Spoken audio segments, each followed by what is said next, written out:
사오니 이는 성령으로 잉태하사 동정녀 마리아에게 나시고 본디오 빌라도에게 고난을 받으사 십자가에 못 박혀 죽으시고 장사한 지 사흘 만에 죽은 자 가운데서 다시 살아나시며 하늘에 오르사 전능하신 하나님 우편에 앉아 계시다가 저희로서 산자와 죽은 자를 심판하러 오시리라. 성령을 믿사오며 거룩한 공예와 성도가 서로 교통하는 것과 죄를 사하여 주시는 것과 몸이 다시 사는 것과 영원히 사는 것을 믿사옵나이다. 아멘.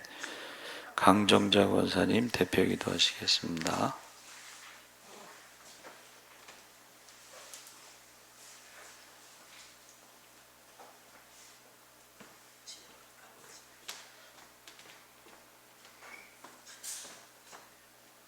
다 같이 기도하시겠습니다. 전능하신 하나님 아버지, 은혜와 사랑을 감사드립니다.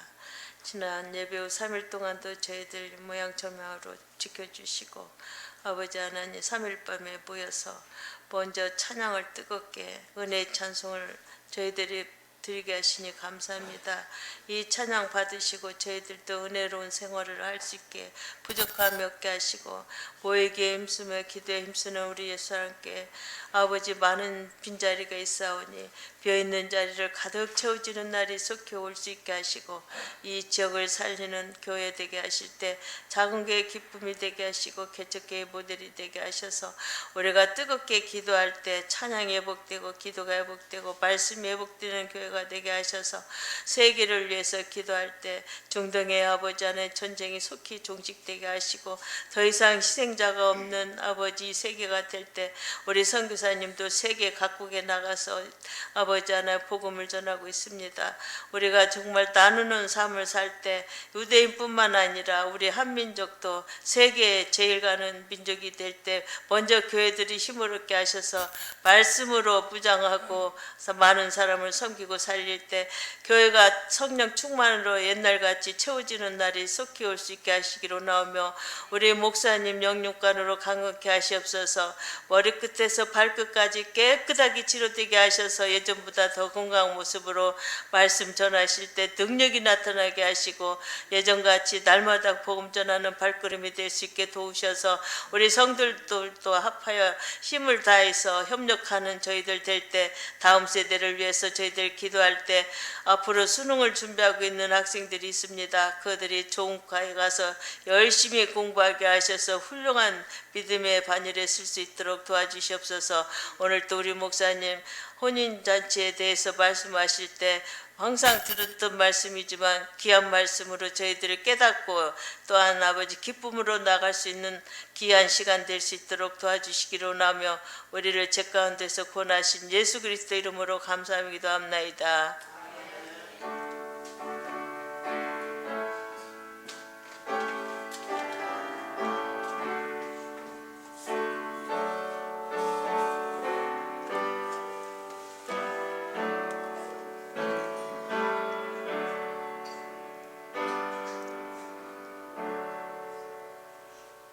하나님 말씀은 신약 성경 37쪽에 있습니다. 마태복음 22장 1절서부터 14절까지 교독을 하겠습니다.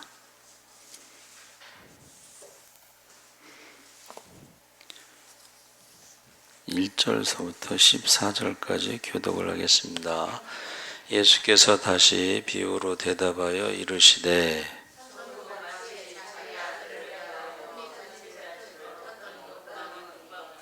그 종들을 보내어 그 청한 사람들을 혼인잔치에 오라 하였더니 오기를 싫어하거늘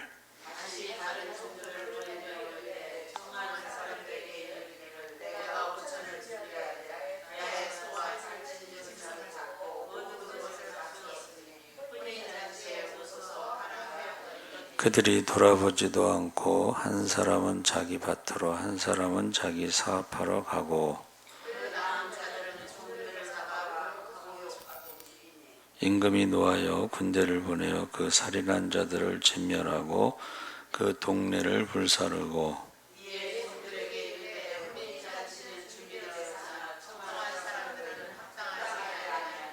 네 거리 길에 가서 사람을 만나는 대로 혼인잔치에 청하여 오라 한대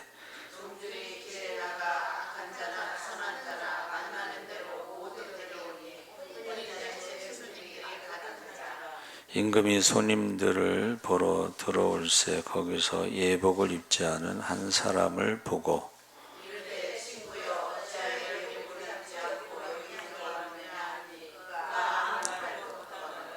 임금이 사환들에게 말하되 그 손발을 묶고 바깥 어두운 데에 내던지라.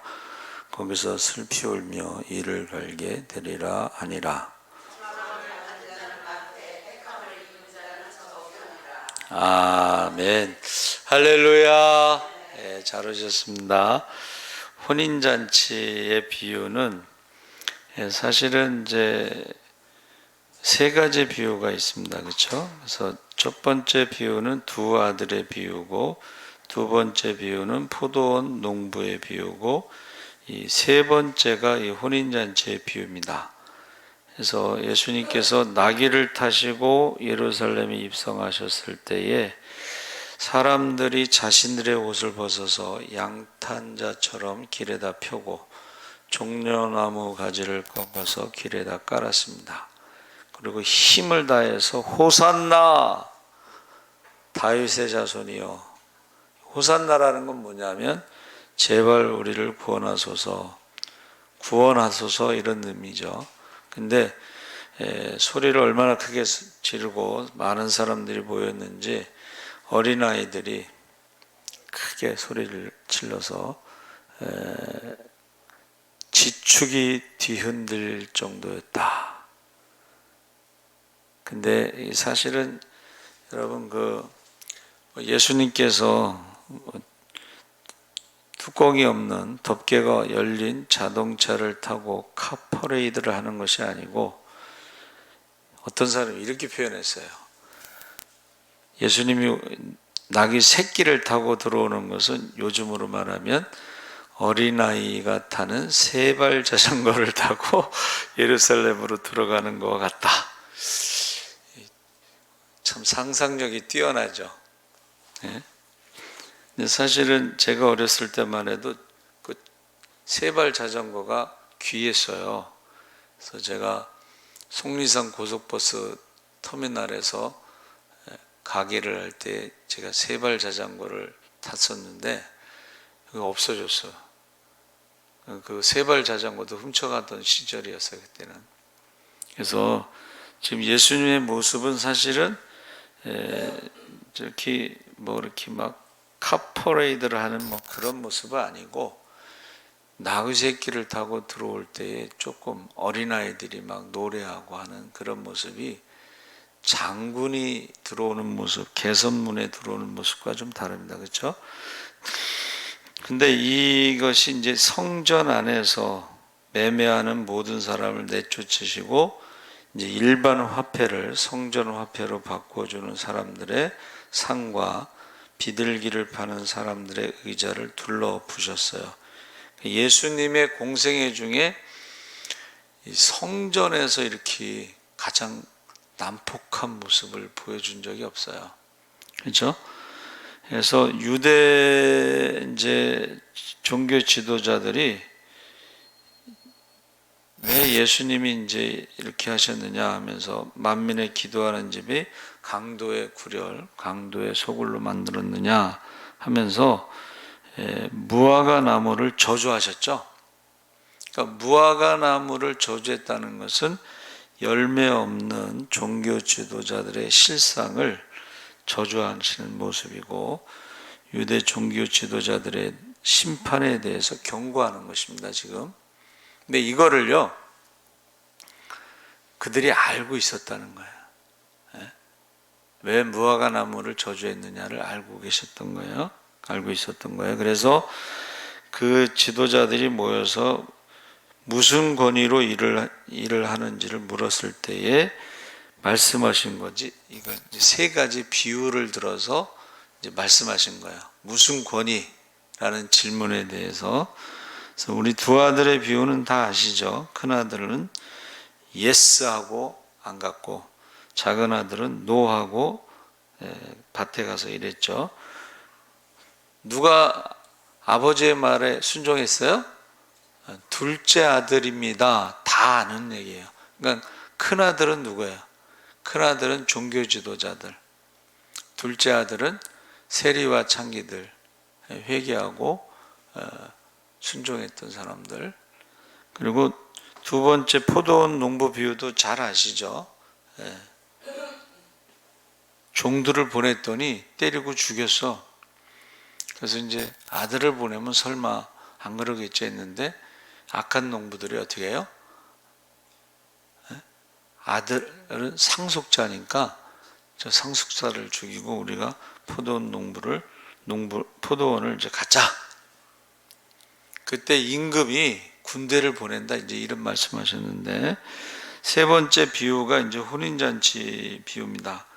여러분 지금도 그렇지만 옛날에는 더 먹을 게 없었던 시절이에요. 그렇죠? 우리나라가 5,000년 역사 중에요. 보릿고개가 벗어난 게 지금 얼마나 됐을 것 같아요?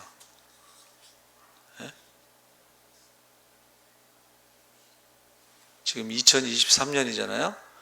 6.25 전까지, 6.25 때도 보릿고개가 있었어요.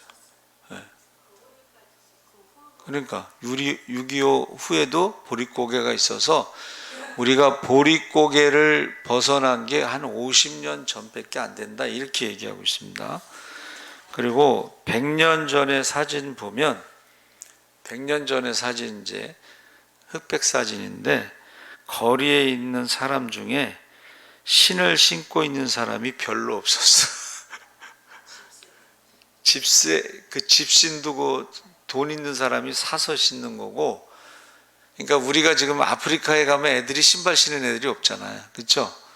거의 우리도 신발을 신고 다닌 사람이 없었어요. 그래가지고 먹을 것이 풍성한 혼인잔치는 이 땅에서 누릴 수 있는 최고의 잔치. 그러니까 하나님 나라는 이 혼인잔치와 같다 그랬어요. 근데 이제 유대인들은 어떻게 해요? 혼인잔치의 날을 정해놓고 시간을 정하지 않고 종들을 보내서 약속을 하는 거예요. 그날에 잔치에 참여할 수 있습니까? 그러니까 사람들이 잔치에 참여한다고 그러지. 배고픈 시절이니까. 그렇죠?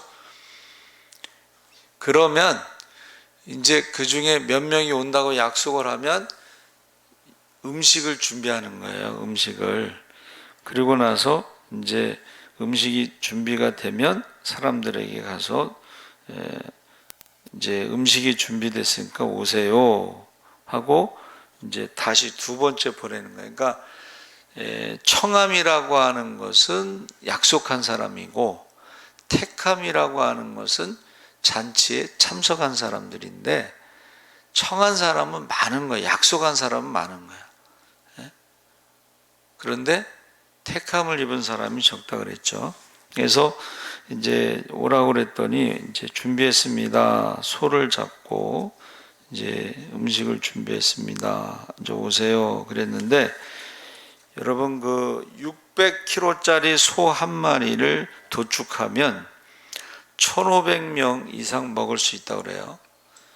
그러니까 여기서 소를 잡았다는 것은 한 마리 잡았다는 게 아니고 여러 마리를 잡았다고 했는데, 2마리 잡으면 3,000명, 10마리 잡으면 15,000명. 그러니까 임금의 아들이 혼인잔치 하는데 초대받은 사람이 그만큼 많았다는 거야. 그러니까 이제 잔치에 오는 사람들, 이제 배고픈 사람들, 이야, 오래간만에 소고기 좀 먹어보자. 뭐 이러면서 이제 음식을 많이 준비한 거예요. 근데 5절 6절에 사람들의 반응이 어때요? 그들이 돌아보지도 않고 한 사람은 자기 밭으로, 한 사람은 자기 사업하러 가고 남은 자들은 종들을 잡아서 모욕하고 죽이니. 돌아보다라는 문자는 돌아보지 않는다는 의미는요, 무시하다, 소홀히 여기다, 그런 의미입니다. 그래서 히브리서에는 우리가 하나님께서 베푸신 큰 구원을 등한히 여기면 심판을 받는다는 말씀이 있습니다. 여기서 등한히 여기다, 돌아보지 않다 같은 단어인데, 임금의 초대를 받은 사람들이 약속해 놓고 그 초대를 완전히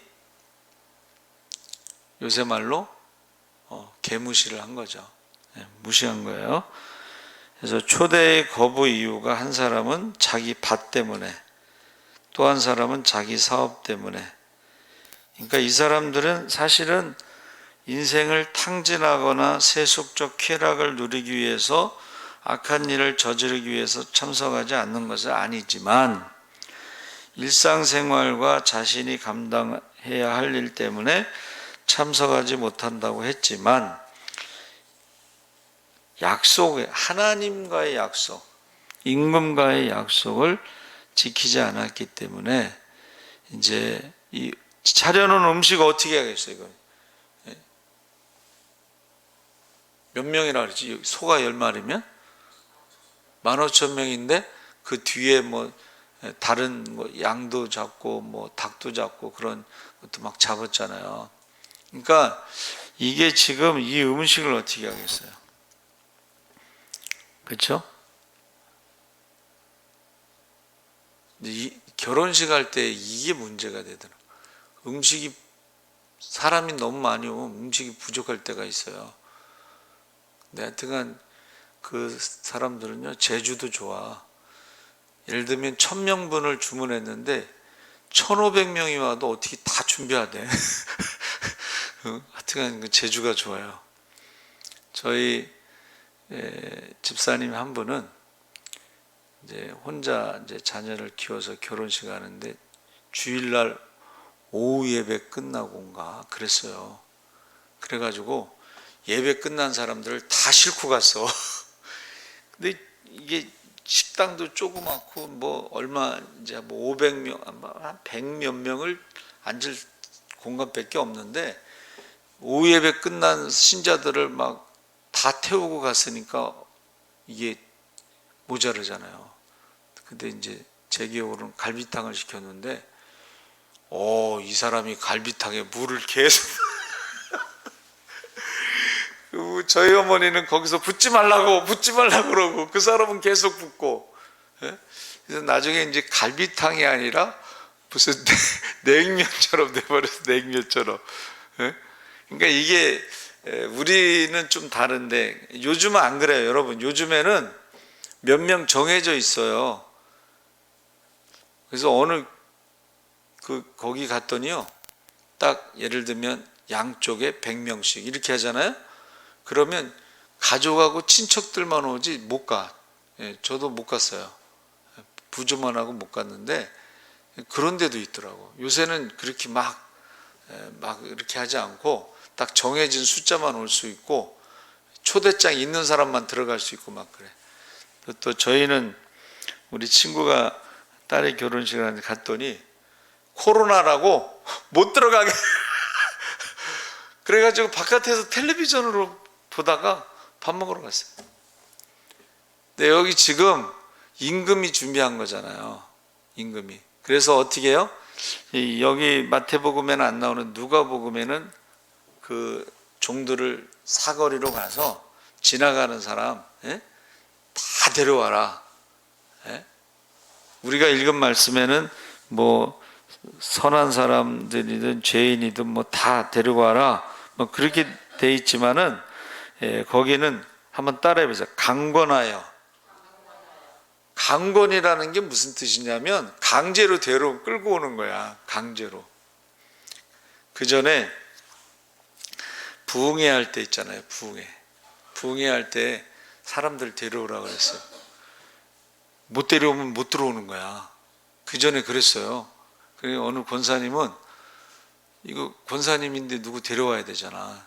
그래가지고 시장에서 이제 자기 장 볼 때 그 단골 있잖아요. 단골. 그러니까 오늘 저기 장사하면 얼마치 팔 수 있냐? 그러면 5만 원어치 판다, 10만 원어치 판다 그러면 내가 10만 원어치 다 살 테니까는 가자고 그래서 데려오는 경우도 있어. 나 그거 봤어. 실제로 유명한 거는 이제 남대문에 지게꾼을 데리고 왔어. 돈 주고. 예? 저기 하는데 얼마냐? 그러니까 얼마라고 그러니까 이 장로님이 지게꾼을 돈 주고 데려왔어요. 예? 그래서 가지고 이 사람이 어떻게 했냐면 우리 친구들 데려와도 되냐고 그러니까 다 데려오라고. 그래서 남대문 지게꾼 부대를 다 데리고 왔어. 그래갖고 이 사람들이 부흥회 때 은혜 받아가지고 예수 믿게 되고 그 교회가 부흥했다는 이야기가 있어요.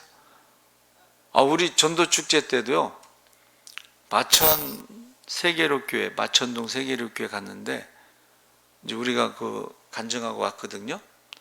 거기 장로님이요 1억을 헌금했어. 그래가지고 노숙자고 뭐고 오는 사람마다 예를 들면 10,000원씩 줬다. 그래가지고 10,000원씩이면 1억이면 몇 명이야? 예? 계산 좀 해보세요. 예. 한 명이 10,000원, 10명이면 100,000원, 100명이면 1,000,000원, 예? 1,000명이면 1억이죠. 1,000명을 데리고 와가지고 그 주보에 1,000명의 이름을 쫙 올렸어요.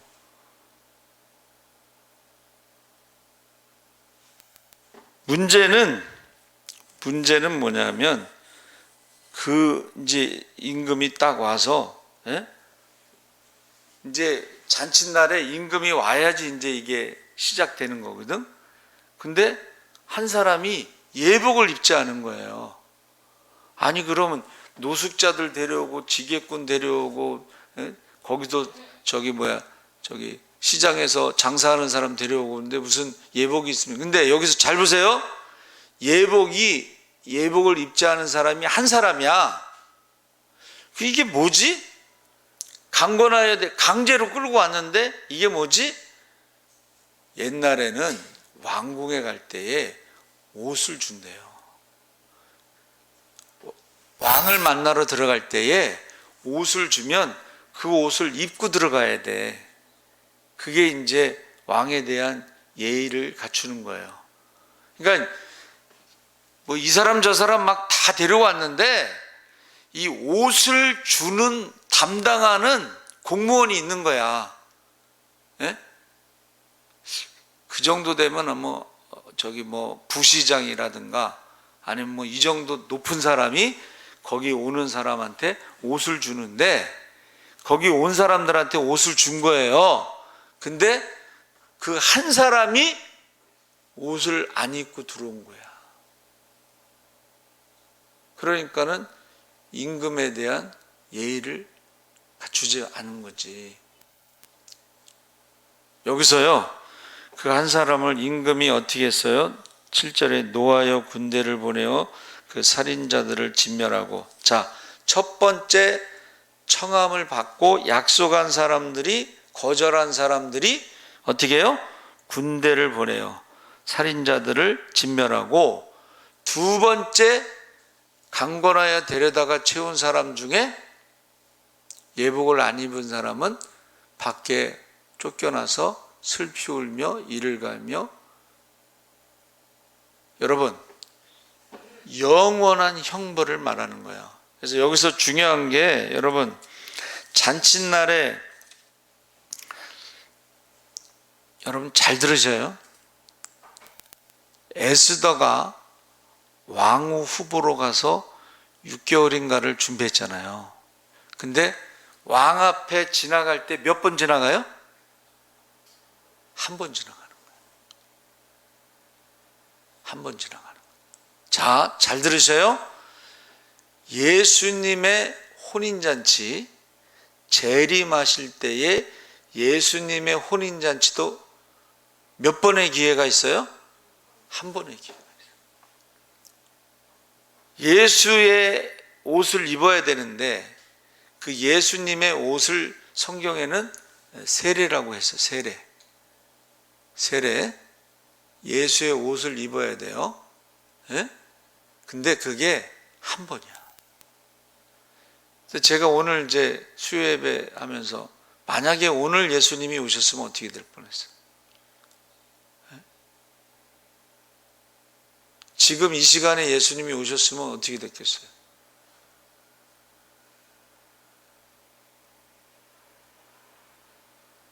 우리가 여기서 혼인잔치 비유라는 것이 굉장히 중요한 거예요.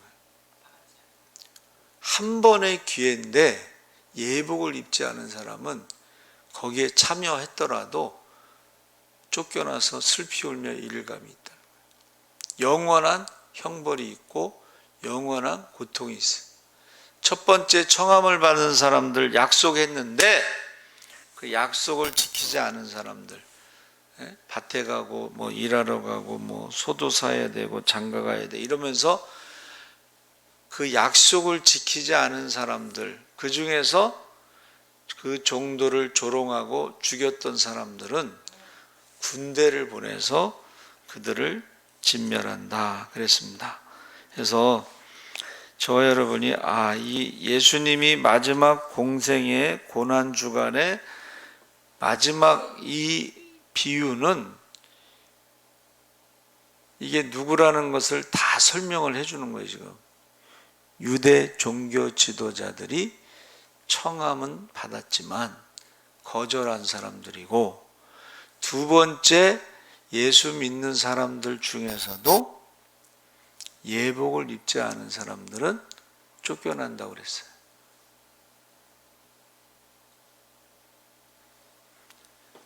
그래서 저와 여러분이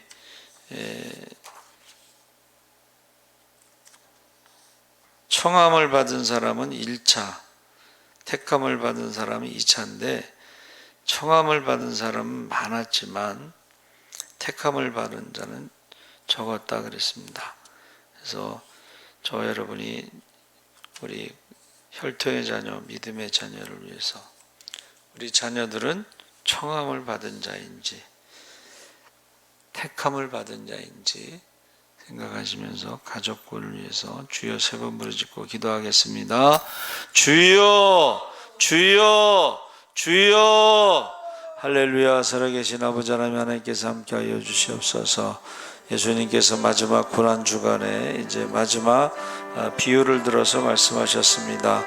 두 아들이 있습니다. 아버지 하나님이여, 이제 두 아들 중에 큰 아들은 대답하고 가지 않은 아들이고, 둘째 아들은 안 간다고 하고 회개하고 아버지 순종한 아들입니다.